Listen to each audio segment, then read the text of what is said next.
আসসালামু আলাইকুম। সুপ্রিয় দর্শক, নারায়ণগঞ্জ সিটি কর্পোরেশনের 3বারের মেয়র ও সাবেক জেলা আওয়ামী লীগের সিনিয়র সহসভাপতি ডাক্তার সেলিনা হায়াৎ আইভী এখন কারাগারে রয়েছেন। কারাগারে কেমন দিন কাটছে এই একসময়ের শশব্যস্ত এই মেয়র ও রাজনীতিকের, সেই গল্পই আজ আমি আপনাদের শোনাবো। তার আগে জানিয়ে রাখি যে গত 9 মে তাকে নারায়ণগঞ্জের দেওভোগে তার যে বাসভবন রয়েছে চুনকা কুটির, সেখান থেকে ভোরে পুলিশ তাকে গ্রেপ্তার করে।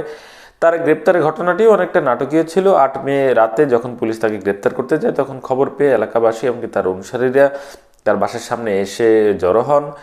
এই সময় তারা আইভীকে গ্রেপ্তারের প্রতিবাদ জানাতে থাকেন। এক সময় তারা বাস এবং কি ঠেলাগাড়ি দিয়ে সড়ক অবরোধ করেন। পরে পুলিশ বাসভবনে প্রবেশ করলে তখন আইভী জানান যে তিনি তাদের সাথে রাতে যেতে চাচ্ছেন না, তিনি ভোরে তাদের সঙ্গে যাবেন, এবং সেই ফলশ্রুতিতেই তাকে 9 মে ভোরে নিয়ে যাওয়া হয়, পুলিশ গ্রেপ্তার করে নিয়ে যায়। জুলাই আগস্ট গণঅভ্যুত্থানের সময় নারায়ণগঞ্জের সিদ্ধিরগঞ্জে পোশাক শ্রমিক মিনারুল হত্যার যে মামলা, সেই মামলায় তাকে গ্রেপ্তার দেখানো হয়েছিল। এমনকি এছাড়া তার বিরুদ্ধে একাধিক মামলা রয়েছে, যেগুলোতে তাকে পরে গ্রেপ্তার দেখানো হয়।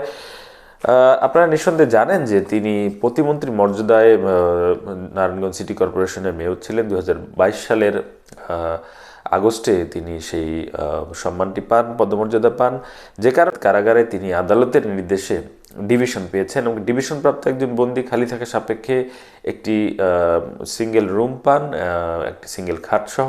এছাড়া অন্যান্য সুবিধাগুলোও তিনি পেয়ে থাকেন।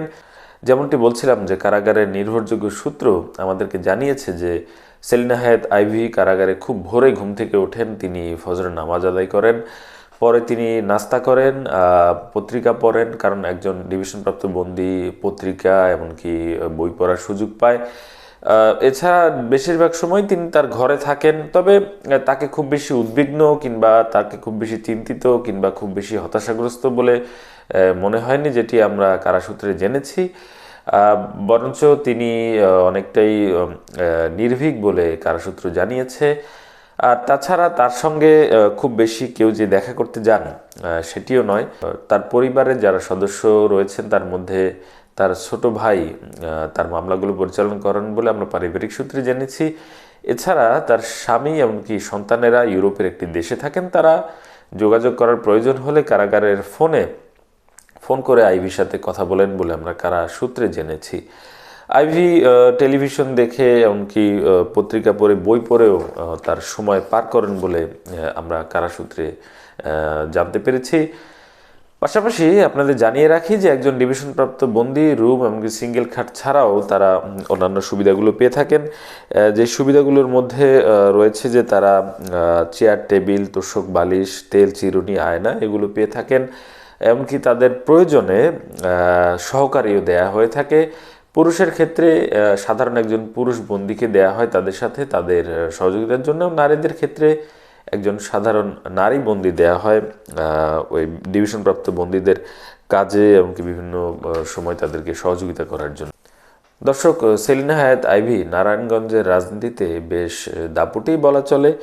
নারায়ণগঞ্জে যে প্রভাবশালী জোহা পরিবার রয়েছে তার সঙ্গে কিন্তু লড়াই করেই তাকে টিকে থাকতে হয় বা হয়েছে বিগত সময় আমরা দেখেছি। সেলিনা হায়াৎ আইভী একজন চিকিৎসক। তিনি 1966 সালের 5 জুন জন্মগ্রহণ করেন। তার বাবা ছিলেন আলী আহমদ চুনকা। তিনি একজন মুক্তিযুদ্ধের অন্যতম সংগঠক ছিলেন। নারায়ণগঞ্জের যে সাবেক পৌরসভা রয়েছে সেই পৌরসভার চেয়ারম্যান ছিলেন ও জেলা আওয়ামী লীগের সভাপতিও ছিলেন। এর আগে সেলিনা হায়াৎ আইভী মেয়র হওয়ার আগে কিন্তু উনি নিজেও নারায়ণগঞ্জ যে পৌরসভা রয়েছে সেই পৌরসভার চেয়ারম্যান ছিলেন। তিনি শিক্ষাজীবন চিকিৎসক হিসেবে শেষ করলেও তিনি রাজনৈতিক ক্যারিয়ার কিন্তু এই শিক্ষা জীবনেই শুরু করেন। 1984 সালে তিনি নারায়ণগঞ্জের একটি ওয়ার্ড আওয়ামী লীগের সদস্য হিসেবে অন্তর্ভুক্ত হন। এর পরের বছরই তার বাবা আলী আহমদ চুনকা তিনি মারা যান। আইভী রাশিয়ার যে ওডেসা পিরাগোভ মেডিকেল ইনস্টিটিউট রয়েছে সেখান থেকে চিকিৎসা বিজ্ঞানে তিনি ডিগ্রি অর্জন করেন, এমনকি ডক্টর অফ মেডিসিন ডিগ্রি লাভ করেন। সেটি ছিল 1992 সালের কথা। এরপর দেশে ফিরে নারায়ণগঞ্জ শহর আওয়ামী লীগের স্বাস্থ্য ও পরিবেশ বিষয়ক সম্পাদিকার দায়িত্ব পান। 1993 সালের ঘটনা সেটি। এর 10 বছর পর অর্থাৎ 2003 সালে তিনি কিন্তু যেটি বলছিলাম যে শহর আওয়ামী লীগের সহসভাপতি হন এবং সেই বছরই তিনি নির্বাচিত হন নারায়ণগঞ্জ পৌরসভার চেয়ারম্যান হিসেবে। এরপর মেয়াদে টানা 8 বছর সে পদেই ছিলেন।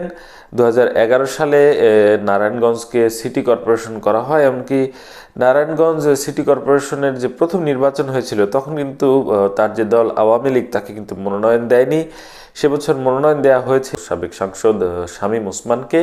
এমনকি বিস্ময়করভাবে স্বতন্ত্র পদে লড়াই করে শামীম ওসমানকে হারিয়ে দেন আইভি এবং সেই তার মেয়র পদে, এমনকি নারায়ণগঞ্জ সিটি কর্পোরেশনের প্রথম মেয়র হিসেবে তার যে তিনি অধিষ্ঠিত হন।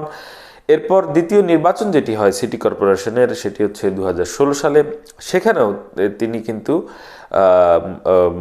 দলের মনোনয়ন পান, এমনকি নৌকা প্রতীক নিয়ে তিনি আবারও মেয়র পদে জয়লাভ করেন।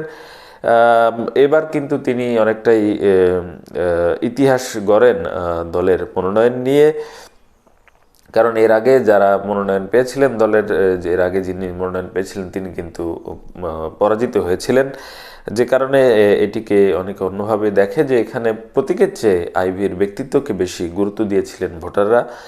মেয়র পদে দায়িত্ব পালন করা ছাড়াও আলী আহমদ চুনকার যে ফাউন্ডেশন রয়েছে, এমনকি নারায়ণগঞ্জ হার্ট ফাউন্ডেশনের সভাপতি পদেও দায়িত্ব পালন করেছেন সেলিনা হায়াৎ আইভি। ডাক্তার সেলিনা হায়াৎ আইভি শিক্ষা জীবন শেষে 1993-94 সালে মিটফোর্ড হাসপাতালে, এমনকি 1994-95 সালে নারায়ণগঞ্জের যে 200 শয্যা হসপিটাল রয়েছে সেখানে চিকিৎসক হিসেবে, অনারারি চিকিৎসক হিসেবে কর্মরত ছিলেন।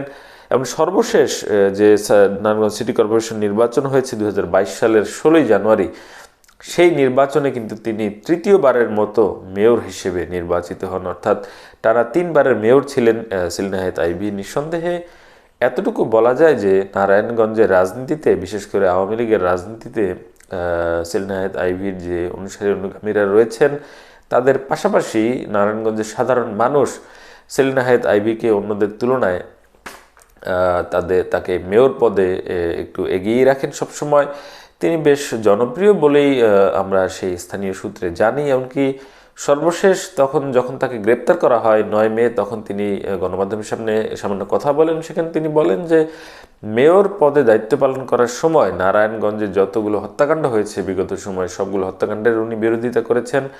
কখনো কোনো রাজনৈতিক দলের নেতাকর্মীদের প্রতি তিনি কোনো অত্যাচার নির্যাতন বা বলা যায় যে দলীয় যে প্রতিহিংসা এটি তিনি কখনো দেখাননি, যে কারণে তিনি দাবি করছেন যে এই সরকারের যে ম্যান্ডেট তারা নিয়ে এসছেন, অর্থাৎ বর্তমান সরকার যে বৈষম্য বিরোধী ছাত্র আন্দোলনের মধ্য দিয়ে সেই বৈষম্য বিরোধী যে অবস্থা সেটি তার সঙ্গে আসলে বৈষম্যই করা হয়। যা হোক, তিনি আওয়ামী লীগের রাজনীতি করতেন, এ কারণে যেটি তিনি অভিযোগ করেছেন। এই ছিল সেলিনা হায়াৎ আইভির কারাজীবন, এমনকি তার জীবনের সামান্য বিবরণী। সেলিনা হায়াৎ আইভি আবার কবে কারামুক্ত হন, এমনকি কবে তিনি তার রাজনীতিতে ফিরে যান সেটি আসলে অনেকটাই অনিশ্চয়তা।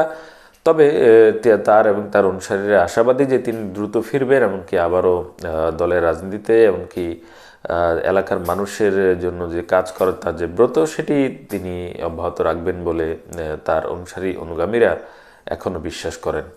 দর্শক, আজ এই পর্যন্তই। সবাই ভালো থাকবেন, সুস্থ থাকবেন।